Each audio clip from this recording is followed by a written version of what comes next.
Hi, I'm Raylene, and I've talked to over 10,000 women about sex over the past decade. Welcome to the Stand-Up Comedy Sex Ed podcast. Welcome to Stand-Up Comedy Sex Ed. It's where you can get questions answered like, how long does it take the average man to orgasm? And how long does it take the average woman to orgasm? And also, why is it so hot in here? Audiences agree it's brilliantly funny. Raylene makes sex ed fun. This show is entertaining, factual, and relatable. There is nothing worse than being halfway done with sex and feeling your vagina shut down on you. You've got to see Stand-Up Comedy Sex Ed. I am ready to go do that comedy show. Hey everybody, welcome to the Stand-Up Comedy Sex Ed podcast hosted by Raylene and some other guy, girl, guest, or guru. And today I have two guest guys. And I'd like to introduce you to Ahmad and David from the Authentic Dating series in London. Period. Go. Yeah. No, I'm David. I'm one half of the Authentic Dating series. It's a pod. We basically co-host a podcast that's really aimed at helping men take back power in their dating lives and not feel so powerless in what's happening. By really, we help them with emotional intelligence. That's our main vehicle for actually empowering men in their dating life. Getting them more in touch with their emotions, which gets them more in touch with the emotions of the people they meet, which helps them create much more deeper, meaningful connections. Yeah, emotional intelligence. Don't see a lot of that sometimes. No. How about you, Ahmad? You got to... Well, I just felt like David really nailed that intro. I just got to say, hi, I'm Ahmad. Nailed that. Yeah, there's not much more to add to that. Yeah, I'll just be adding to the perfect intro. So no, that was really good. Yeah, that is what we do. Yeah. And that's the focus of your podcast. And do you just talk to each other, or do you bring more people in?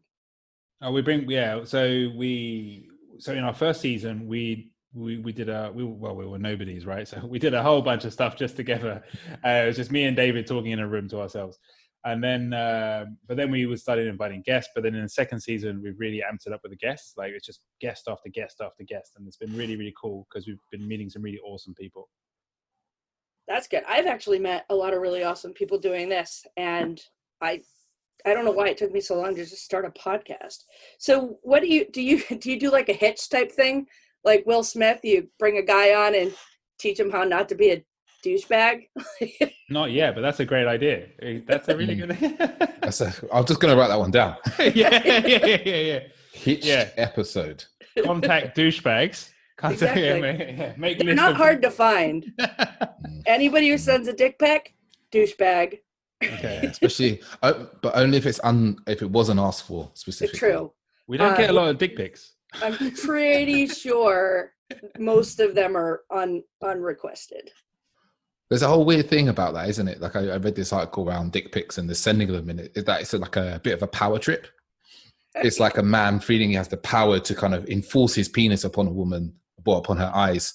And it's really interesting to read because I don't even think most men are aware that's what they're doing. Like they just think it's this either funny or that somehow that's going to make a woman just be like, oh my God, I saw your penis. I want you so much. Which I'd love to know what movie they saw that in because it's really not working for them. No, it really isn't. I cannot think of a single time where an unasked for, unsolicited dick pic has led to a relationship. Mm-hmm. Mm-hmm. It's no more different than just revealing your penis right in the grocery store. Yeah.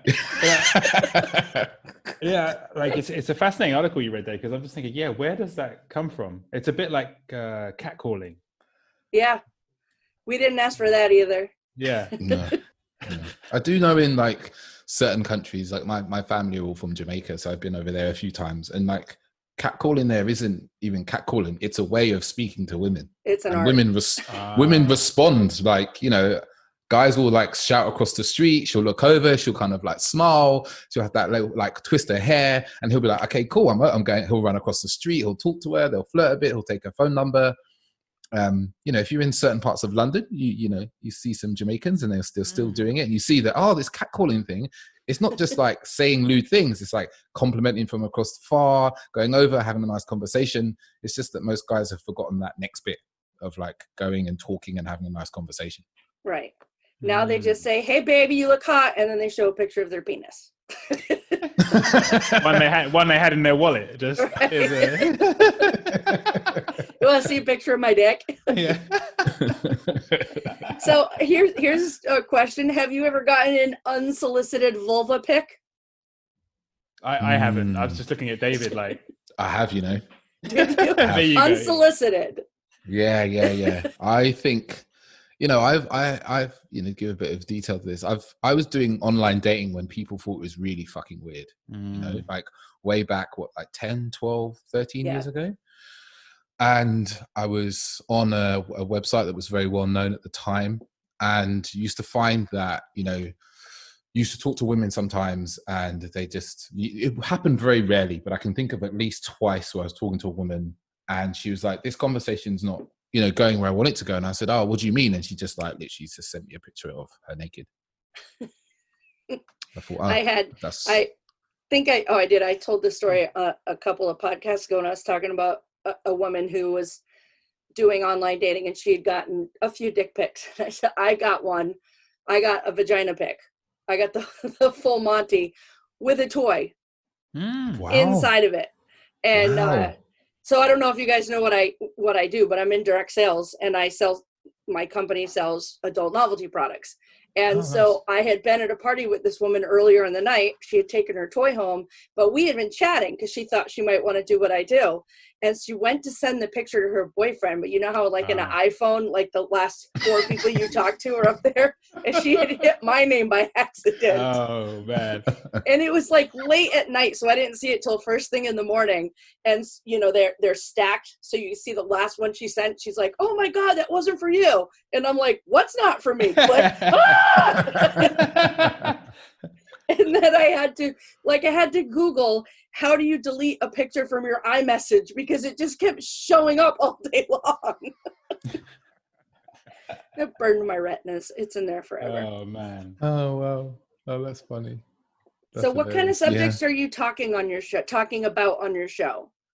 Everything. We started with the core theme of our show is around having a dating life that you're excited about. So what we really shared is about vulnerability and the importance of what it is to express your true wants and desires, but actually just to first feel what is it that you're really about. But then obviously off the back of that spawned every sort of dating topic that could possibly come up. I mean, we're actually David, our next episode is number 50.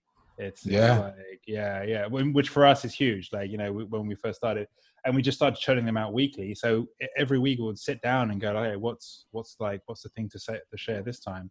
And I mean, we've run the gamut. So there's podcasts about sex, podcasts about how to start a conversation, podcasts about overcoming the fears that you have inside of yourself, or when it comes to dating.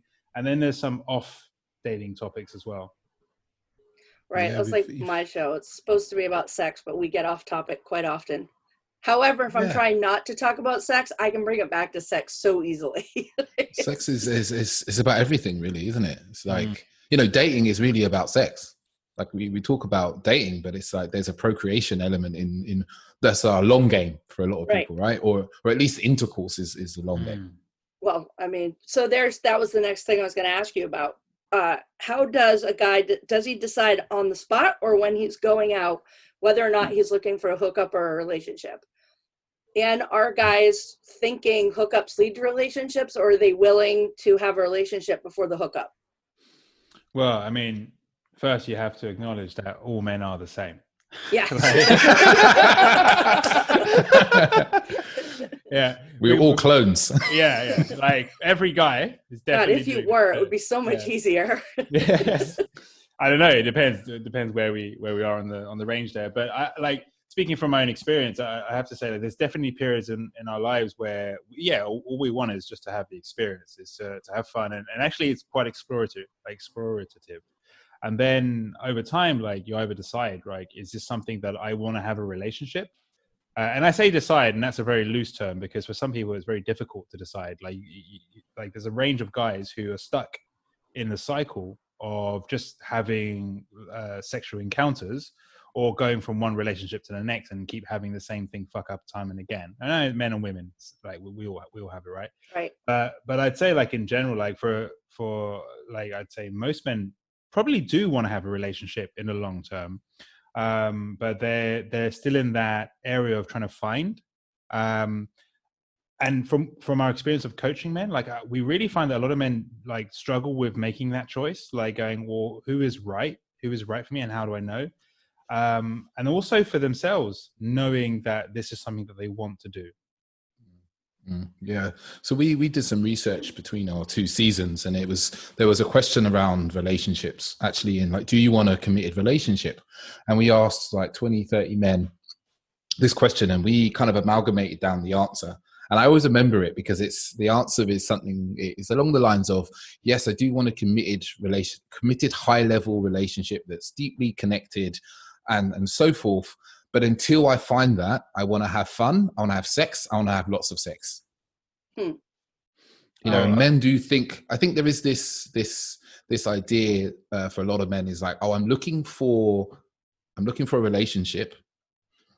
But until I find the relationship, until I'm ready to kind of quote unquote commit, I'm going to kind of play around and enjoy myself. I think what they don't realize is that there's a fear around, there's a lot of men have a lot of fear about relationships, around commitment and what commitment means. So it keeps them in that first phase of just like, oh, I'm looking, but I'm not really looking, and I'm not really willing to be vulnerable to my fears around relationships. So it keeps them in this kind of hook up, looking out.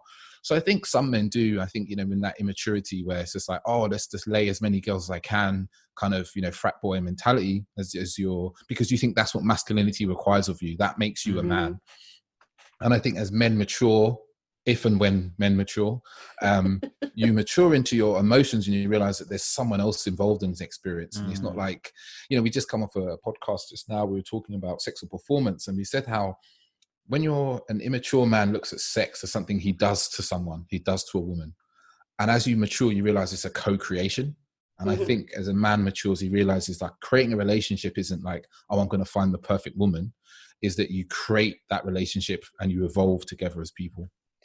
Yeah, I recently had a conversation with a couple of college girls, and they had all had sex, and they had all had sex more than one and with more than one partner, and none of them had yet to have an orgasm. And I said, that's because you are hooking up with the wrong guys, right? You're hooking up with guys who just want to get it in. They don't know what they're doing. And I said, and it sounds dumb, but you either need to date a guy who has dated an older woman, because she would be like, this is how you do it, or you need to date an older man who has been taught how to do it. Because if they're getting most of their information from each other and or from porn, they're not getting any information. Then I told them they need to learn how to take care of themselves first. Already know how to orgasm. That way, you know, just use him as a tool if for nothing else. There is a huge emotional and comfort component to the orgasm, which I found is like, if women aren't comfortable or relaxed enough, then they don't feel free to go there. In fact, it's actually a physical thing as well. It's like actually being able to go, allowing the guy to go deep enough inside that they can then actually hit the G-spot, you know, in certain cases as well, right? So well, I mean, the G-spot's only 2.5 inches in and up, so I got my fiance to the left just going like this. I think it would be handy if you could figure out how to hit the clitoris. That's on the outside, super easy to find. No, but true. But you know, and actually that's something else that we were talking about on the previous podcast as well, was about foreplay.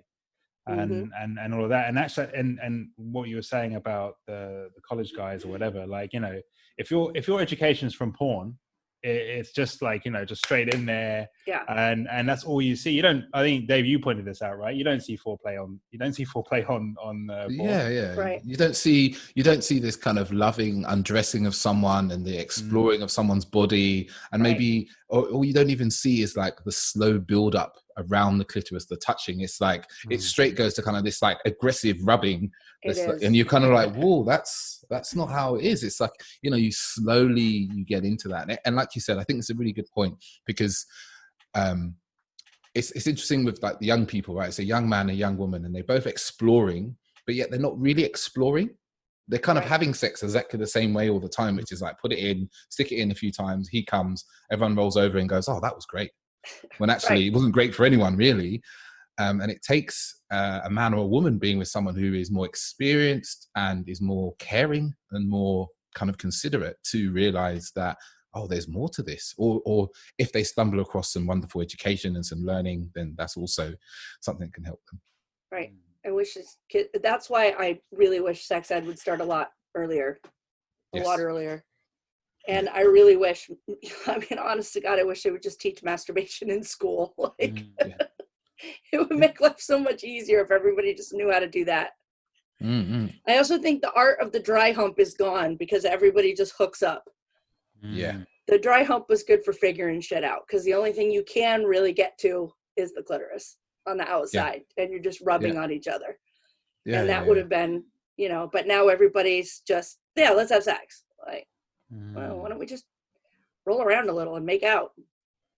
Old school. Exactly.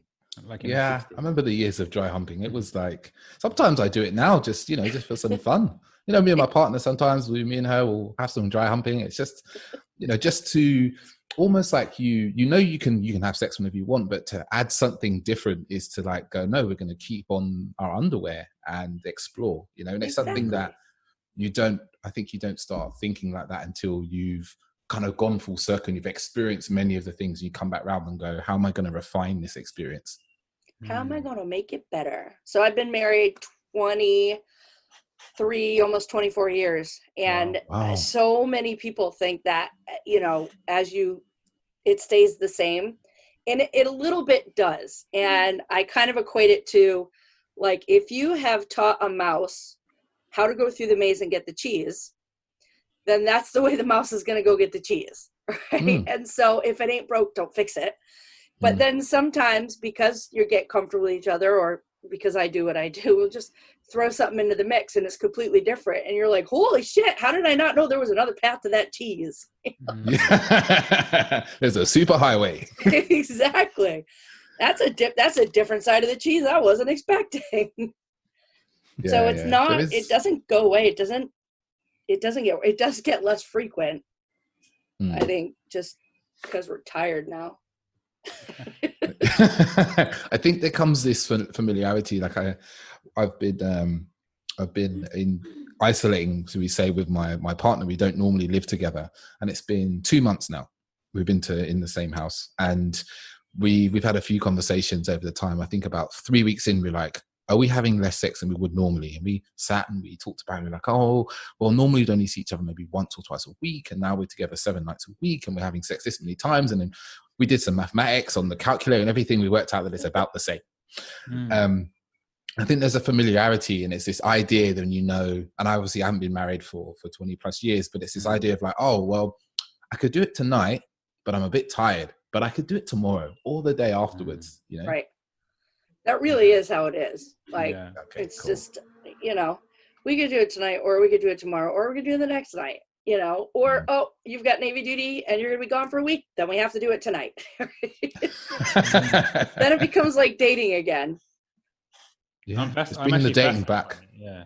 I'm actually fascinated by it because I think that in terms of like longevity, like how to actually keep such a, it's like without it, because in the very early stages, you don't plan. It's kind of like, you know, you say, David, it's when you meet and you don't even know it was when you're meeting. But then once you're living together, and it's a situation I've been in for a while now, and it's like, yeah, you do not, well, you kind of do have to plan, but without planning, and like you do have to create the space for it.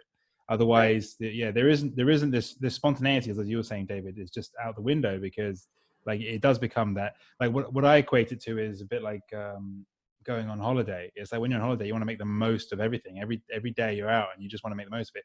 But when you're living in your hometown, it's like, yeah, you know, just I will just leave it till tomorrow. You know, yeah, I don't need to do that thing today. I don't need to go out today. And so it's really important. And so I could sit here and ask you questions about long term, because it's actually something that I often say to people. It's like, you know, I don't know what it is to be in a 40-year relationship. And really, that's something. You know, you've got some gold there. There is definitely some gold there. Like, I tell everybody that the sex hasn't really changed. It's been bi-weekly since we met, and in the beginning that meant twice a week, but now it's every other week.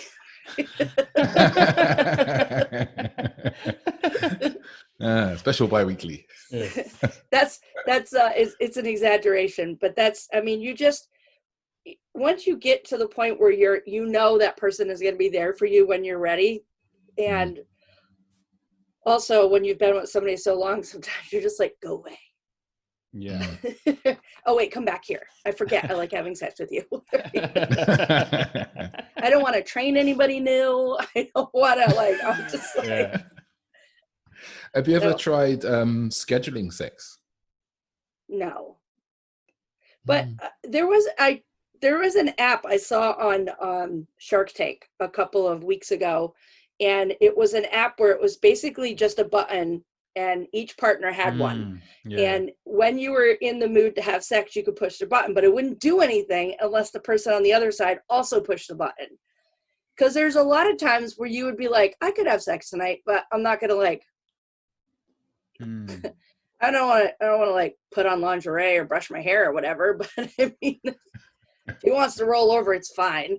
And then there's just the times where it's like, oh, it's been 8 days. Should we do this again? Let's remember why we're married. And my husband goes, that's a dumb idea. And I said, no, if we had that, we'd have sex a lot more often. I have a feeling. Yes. Because I'm just sitting there with my crossword puzzle book every night thinking, is he going to reach over and grab my boob tonight? Or, all right, 3 more minutes of this puzzle. Okay, I guess I'll go to bed. It's fascinating. Yeah, that's I totally get it. Like, I really get how that's where it gets to, right? Like, people need to press the button. It's actually like Tinder, but for people in relationships. It's right. Like, in Tinder you swipe, and when you match, like, you're like, hey. But I think what replaces that is if you have conversation, and I guess so many people, and this is what I can't speak into because I haven't had the experience of being in such a long relationship, is that to be able to say this is something, or at least to have a conversation about, like, what, I've noticed that we haven't been having sex, and like, is there something up, or do you want to create something?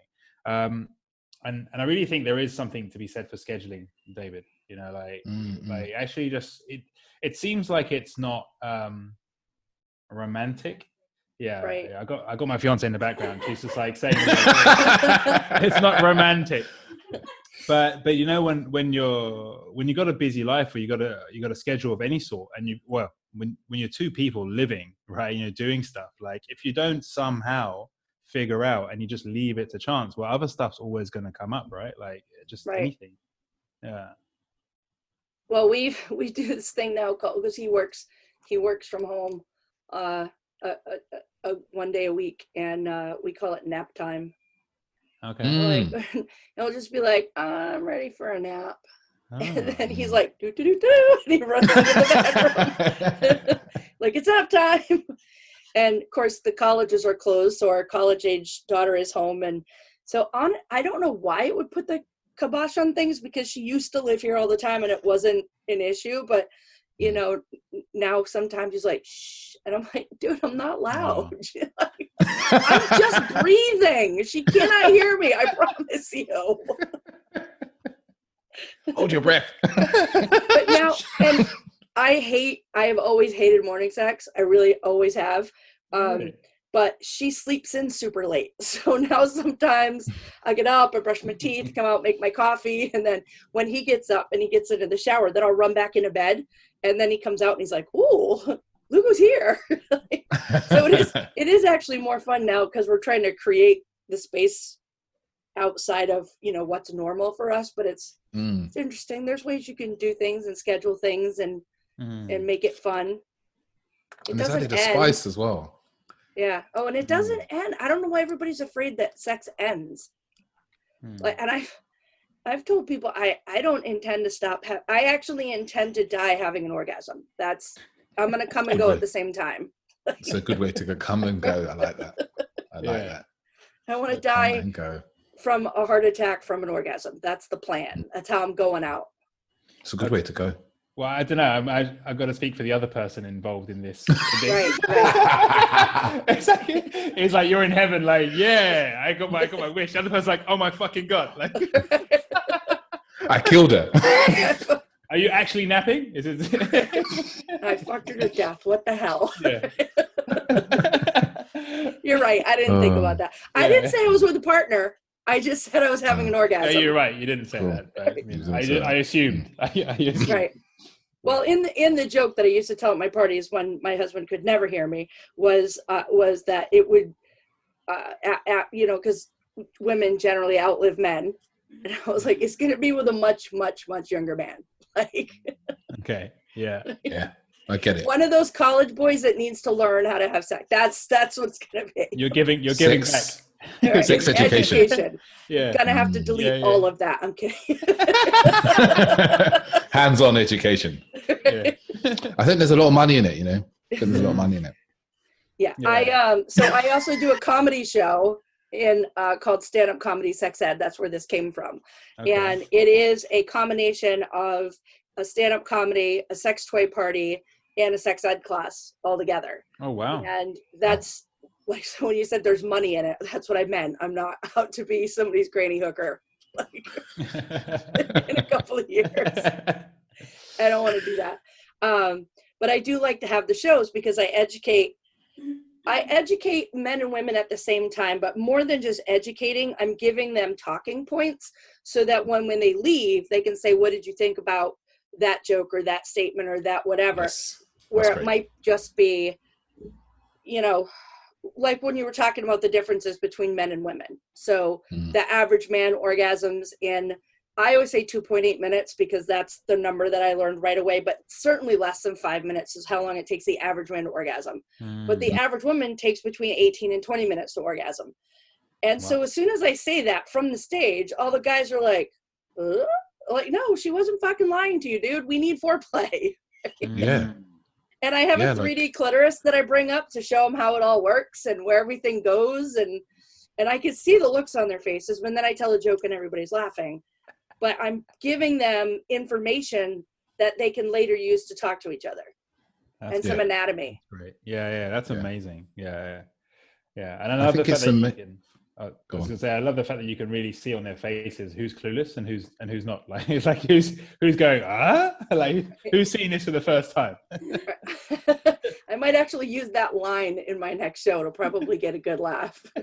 Yeah, it troubles me though when I meet, especially maybe as a man, I'm troubled when I meet men and they're like, oh, I didn't realize, women take, 20 minutes, 40 minutes. Cause I'd always been told it's anything between 20 and 40 minutes it is for a woman to be fully aroused. Okay. And men are like, what? And I think, what do you mean? How come you don't know this? You've been having sex with, how did you miss this? Yeah. How did you not notice? How did you notice that, foreplay isn't like this mythical beast. It's not some fucking unicorn. It's this thing that, is imperative to the sexual action.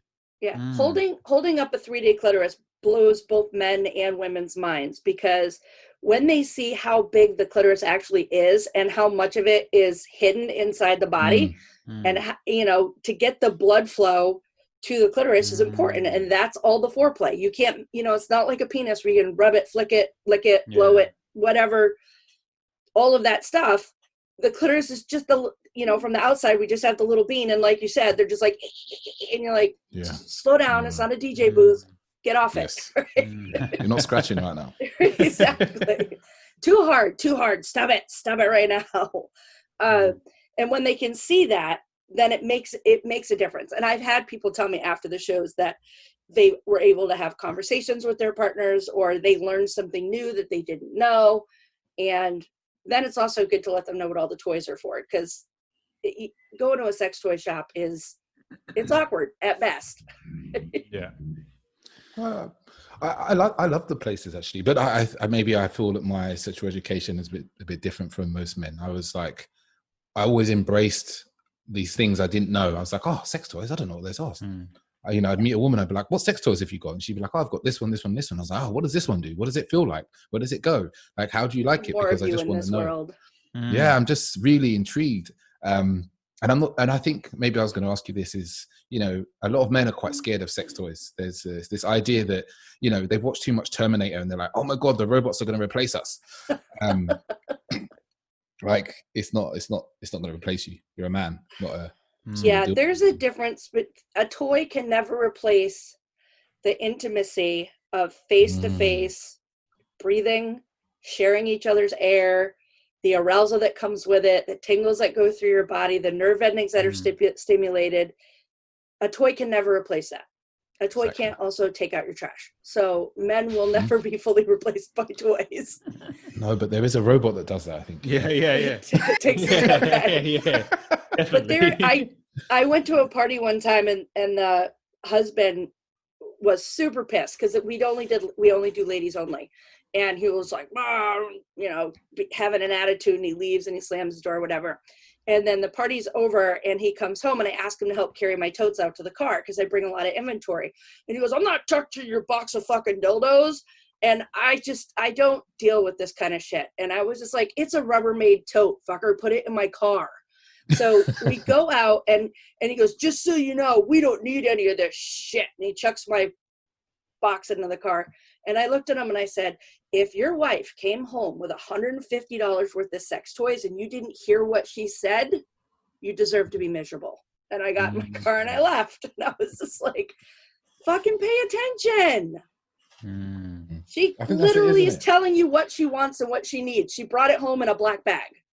I think this is what you said there, actually, I think is the crux of a lot of problems in not just relations, but even in dating that we see with men and women is a lack of attention on they're so wrapped up in like what their experience is that they're not thinking about how they experience, you know, what the date is like, or even in sex is like, they're not thinking, how is this for this other person with me? It's not just me getting this pleasure or me like enjoying this conversation or me judging you. It's like there's a lack of attention put on the other person.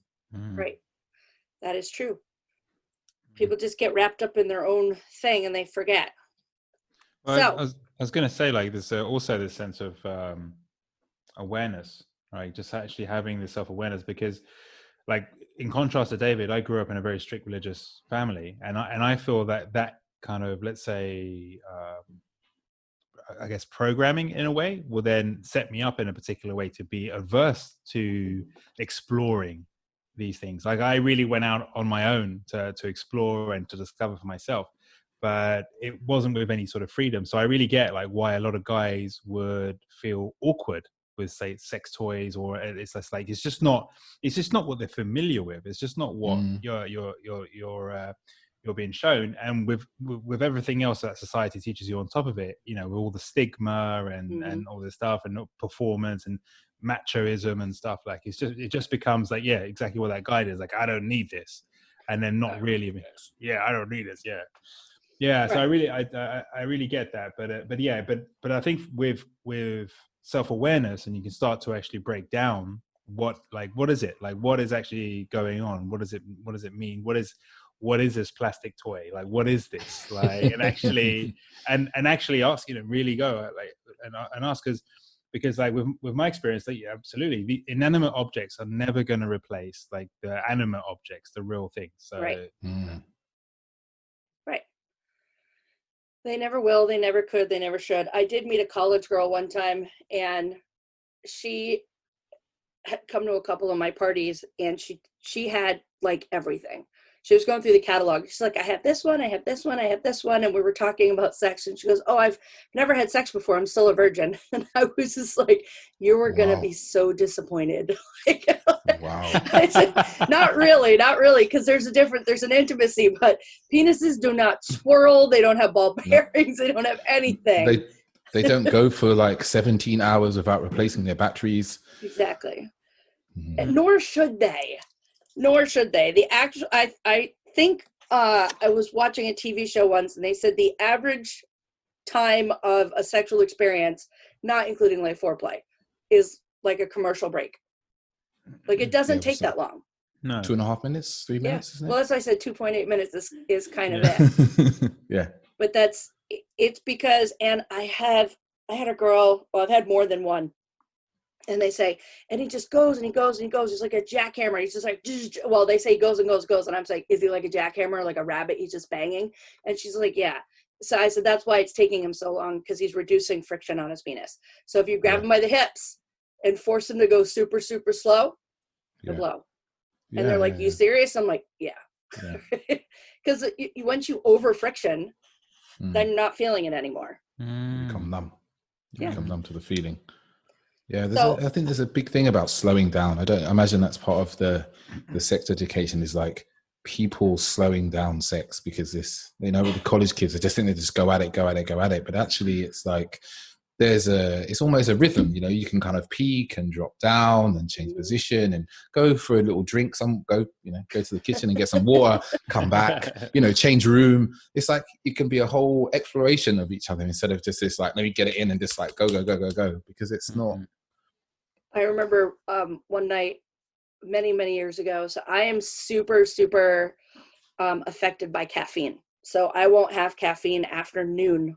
Actually, I haven't had caffeine on purpose in like 4 years. But if I'm going to do it, I won't have it afternoon, because I'll be up all night. It drives me crazy. Wow. So one night, my husband and I had gone to dinner, and we both got decaf coffee. But by the time we got home, I was aware that it was not decaf coffee. Right? And so we're laying in bed, and he's tossing and turning, and I'm tossing and turning. And finally, I just, I elbowed him, like, do you want to have sex? And he's like, not particularly. And I said, we're both awake. I mean, do you ever want to like just do it all night long like everybody else does? And he goes, no. And I said, good, because I think anything longer than 9 minutes is just inefficient.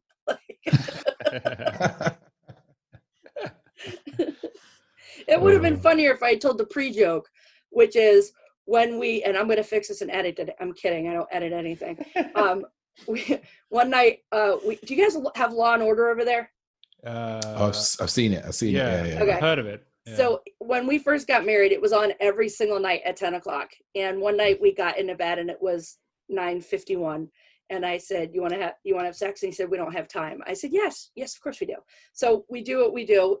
And then I turn on the TV and it's like, boom, boom, which is the opening notes of it. And I said, so now, and then for a long time, we were always just like, got 9 minutes.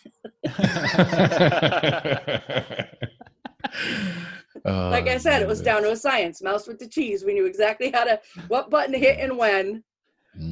It's like a bop it. You get two people and like, boop, boop, boop, boop, boop, done. We win. Yeah, we're all out. Yeah. All right. So what do you guys think about lube? Lube's great. I'm a big fan of lube. I've actually for years had lube actually in the drawer, not the same lube, different lubes, because they do go off. But I've actually, these days I use coconut oil mainly with my partner, just because we can massage, you can use it.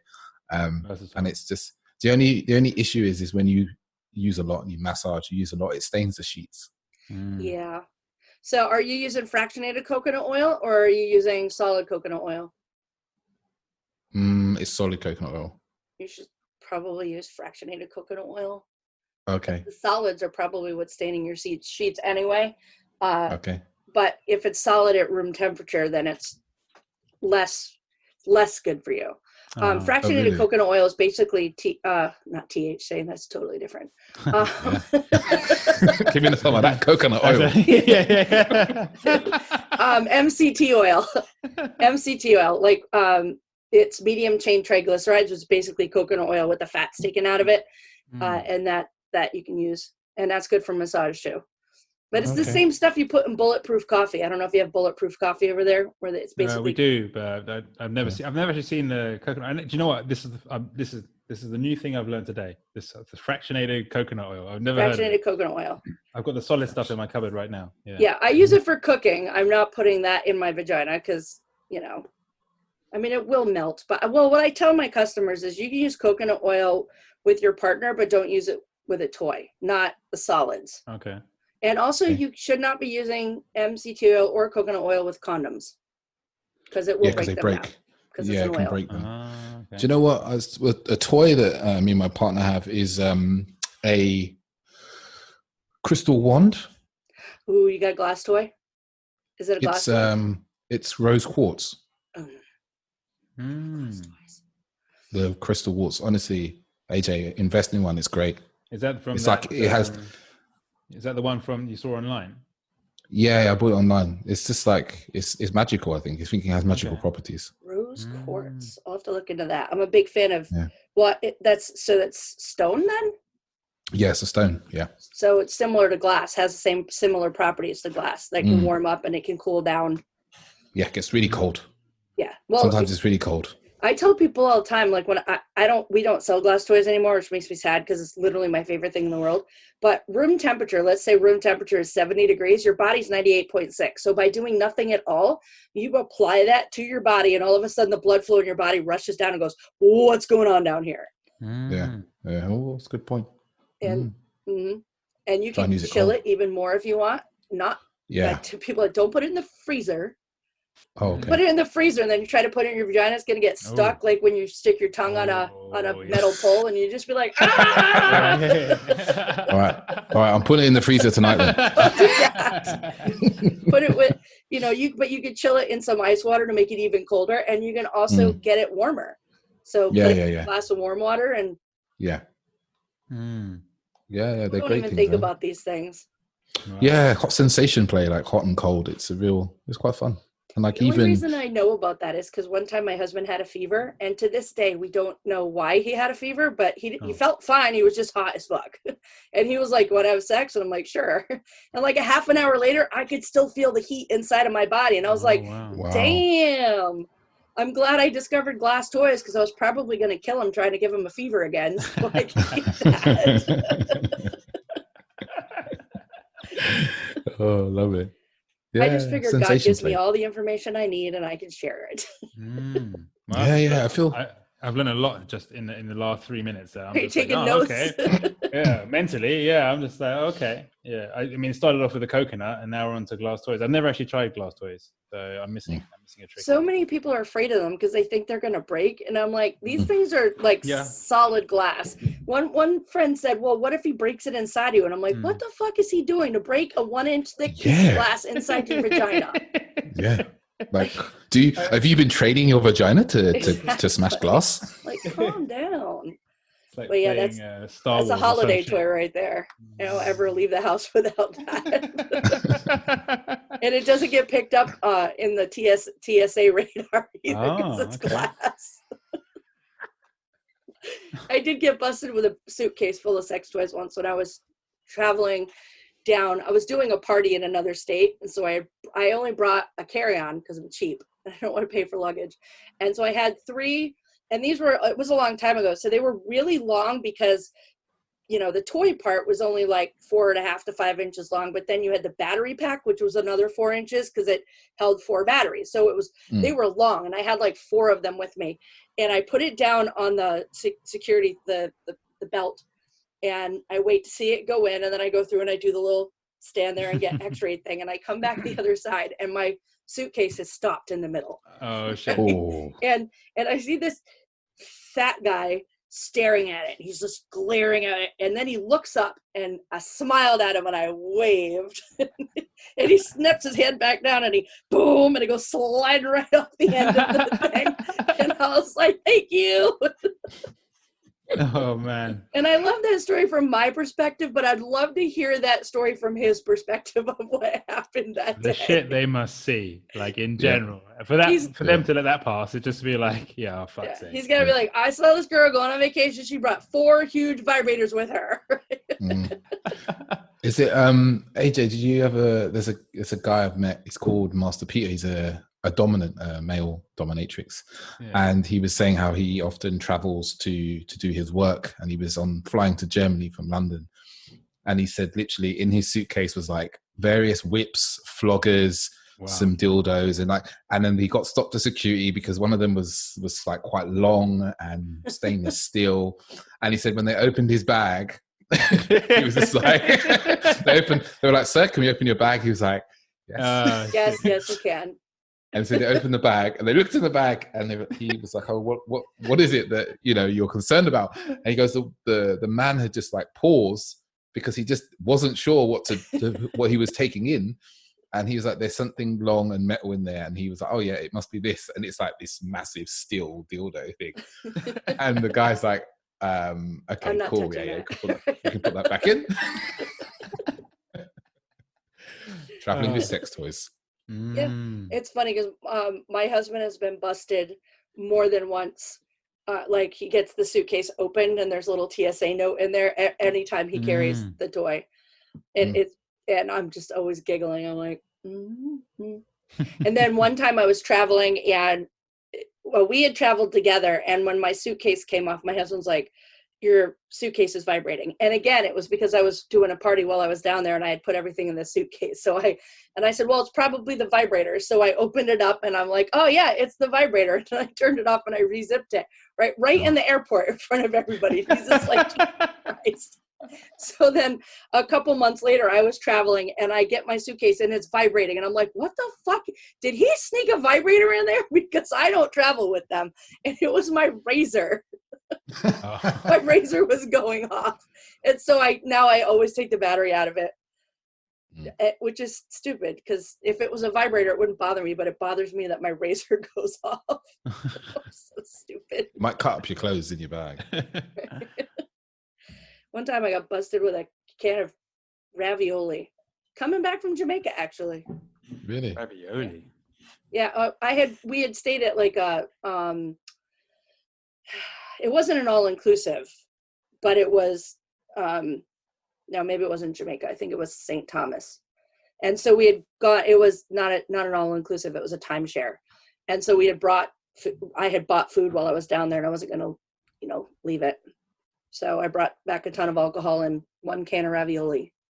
And they searched my bag for my can of ravioli. Wow. I was like, the world is saved. You got me. Poor food choices. Ravioli. Yeah. I love Jamaica. So you haven't lived there in a long time? No, I was born in London, but my dad I've been out there like 4 or 5 times. My dad's currently trapped there, actually. I say trapped. There's worse places in the world to find yourself. Yeah, I spoke to him yesterday. He was telling me about flying and stuff, but he seemed to be quite happy. He loves being out there. He spends about 8 months a year there. Oh wow. I cannot wait to go back on cruises again. And then I'm just like, well, are the other countries going to be like, no, you can't come here? So, but I've already had 2 cruises cancel on me this year. Wow. And one was a transatlantic that I was going to be taking out of London across in September. And that one canceled before the coronavirus started because of the ship's not ready yet. And then the second one I rebooked and I was going to do like Spain, Italy, Montenegro, Croatia, all those things. Nice. And that one got canceled. And I'm like, I just want to get on a boat. It's a nice part of the world down there. I've been down there. I've been to Montenegro. Has been to everyone I know who travels has been to the area. Tell me it's one of those beautiful places in the world. Montenegro. That's actually why we chose that cruise, because it was going there. Because on our last cruise, we met a bartender who was from there, and he said it was gorgeous. So then we're like, all right, well, let's check it out. We've already done every single island you can get to on a boat. I've never from here never been on a cruise ever. I've Really? never ever been, I've never been on a cruise. Like, I'd love to. Like, it's just never in my life so far. I've just never experienced it. But it sounds. How is it? Like, what? I love cruising. Clearly, yeah. Like, what's it like? Well, the ones out of the United States heading down to like the Caribbean islands are all party and music and suntanning and drinking and, visiting and getting your hair braided. Yeah. I don't know what a European cruise is like. It could be completely different because, I've only ever done the ones out here, but it's mostly just a big party. And you meet cool people. Yeah, I had some friends who would, like, their families would go on cruise and stuff, and they would always fly to Miami. Like, it would always be a thing where they would fly. It wouldn't be from around here. Yeah. I was wondering as you started talking, I was like, I wonder how she takes this back to sex. Yeah, no. Well, from cruises, have you been on any swingers cruises? I would not do that. I wouldn't subject this to anybody but the guy who chose it. I hear there's some good swingers cruises. Yeah, I heard there's some good swingers swinger clubs in Jamaica. Oh, there was all inclusives. There was that thing that came out. Dave, do you remember that island? It was like a holiday thing where you could like you could go and it was just like you pay, I don't know how much it was, like you pay like $5,000 or almost near 10 grand, and you go and you can just have sex. Wasn't it just an island of prostitutes? Yeah, something like that. Yeah, and that was, I mean, this was way before Corona. This was just so we're clear, probably everyone. where it started. Yeah. No, there's what is it? There's one Hedonism. Yeah, there's Hedonism that. 1 and 2. Yeah, 1 and 2. Yes, 2. Probably not someplace you're gonna find me. Yeah. It's not like I like to talk about sex. I'm not interested in performing any more than I have to. I'm kind of a pillow princess. I like to just, wear my tiara, lay there. That's it. Yeah. So back to these cruises though. What's I will bet people are swinging on them. I don't think you have to go on a swingers cruise. I bet they, you know how they have Friends of Bill W? There might also be another secret code so that people can find each other. Okay. Yeah, it's going to be a swingers cruise. There's definitely going to be swingers on the cruise. Right. Yeah. I'm actually surprised how many people that I know that are swingers over the. I was going to say. When I first found out about swinging. Yeah. I always thought it was like something in the Dear Penthouse. I never thought it would happen to me kind of shit. And then I started selling sex toys and I'm like, oh my God. Yeah. Okay. Have at it. Go on with your bad self. Yeah. Yeah. I don't know many personally myself. Do you know many, Dave? Because I know someone, I shan't name who. I know someone whose father is actually seemingly into swinging, and he actually creates the swingers parties. Okay. So, and for me, I'm just like, oh wow, that's like a really different experience. But at the same time, I'm like, fair play to him to actually go for what it is that he wants, and actually not just that, but also then create the environment to allow others to enjoy in that. And it's clearly like a big thing, bigger than I ever would have imagined. Keeping in mind, I came from that Muslim background, so that's a whole other side to things. It's the opposite end. Yeah. It's when you're busted out of your religious background, like I was born again Christian, you said you were Muslim. When you're busted out, you look around, you're like, that is not what I was told the world was made of. Yeah. Like this is bad. this is and then you're like, oh, let me taste some of that. What's that? Tastes like strawberries. Yeah, exactly. That reminds me of when we were in what was that festival, Dave? Fusion. Yeah, like 3 a.m. in the morning, and looking at all these people just like high off their face, and I'm like, this is the place they told me not to come. Oops, I'm already there. I actually just I was thinking earlier today. Have you ever seen the meme of Chris Pratt, and he just looks super excited, and he's just like. And you'll see it if like on Facebook, if you try to do excited, it shows up. And I want to post that GIF of him looking so excited and put, when you realize you're not going to go to hell for enjoying sex.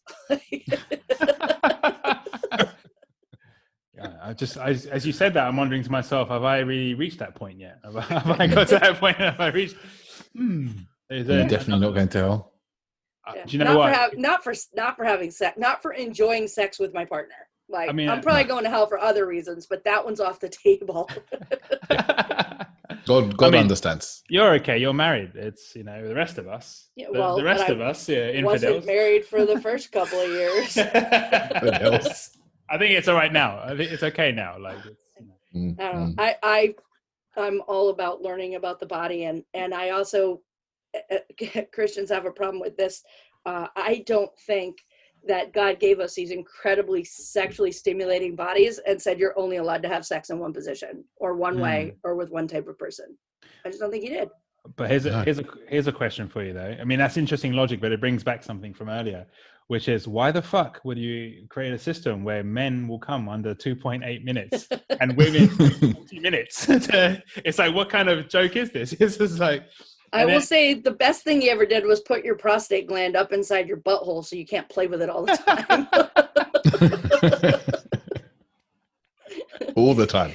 Sometimes, but not all the time. Right. Because if it was somewhere you guys could touch it, we would have been the hunters and the gatherers, and you guys would have been the sitting in the corner masturbators. Like, it just, nothing would have gotten done. Nothing would have been invented. Well, we're getting there. I think we're getting there with all the sex toys. Exactly. The right side of hook. Yep. Up and out. All right, let me see. Okay, so I like to end my podcast with my things they don't teach you in school deck, which is a crazy mix of fun facts, random trivia, and totally useless knowledge. And I found a bunch of them that were about sex. So here's your weird sex question of the week. What time of day is the most popular to have sex? Noon. I think it's going to be something like 6 p.m. I'm stunned by this answer. What time of day the most popular time to have sex is around 11 p.m. Oh, okay. Bedtime. They must not have asked anybody who was over 45, because I'm sound asleep by then. Bedtime. Yeah, that must have been a young audience. Right? Yeah. They were like on the way out of the club. Yeah. Well, no, they were just going into the club at 11. Never mind. Yeah. Maybe not so young there. Maybe somewhere in the mid 30s. Right. So, how can people find you guys? Oh, I thought this was a trivia question. No. So the best place is on Instagram. It's at Authentic Dating Series. We also have a wonderful website, which is www.authenticdatingseries.com. And those are the two key places. Yeah, because Facebook doesn't like us. So Really? We kept getting shut down, and we have no idea why, and there's no person that you can talk to about it. So we just gave up. Yeah, if you try to find my stand-up comedy sex ed, you can't find it on Facebook because they wouldn't let me use the word sex in my title. So you have to look up Raylene Taskoski - stand-up comedy sex ed. So you can find me on Instagram at stand-up comedy sex ed. You can also find me at standupcomedysexed.com. And I've set up a Facebook group just for this podcast, so you can participate in polls, ask questions, politely share an alternate point of view, and generally let us know what you think of this episode, past episodes. So search Stand Up Comedy Sex Ed Podcast, and please like and subscribe and share with your friends. Thank you guys so much. This was fun. I like to talk to guys about sex sometimes so I can get a different perspective. I hope you learned something. I learned something. Absolutely. Yeah. Thanks so much. This was fun. Yeah. I'm gonna play those heat on the stone toys. Yeah, heat on the stone. Get stone toy or glass toy. People, go get them. They're amazing. Thanks, guys. Have a great night. Bye bye. Ciao. Bye.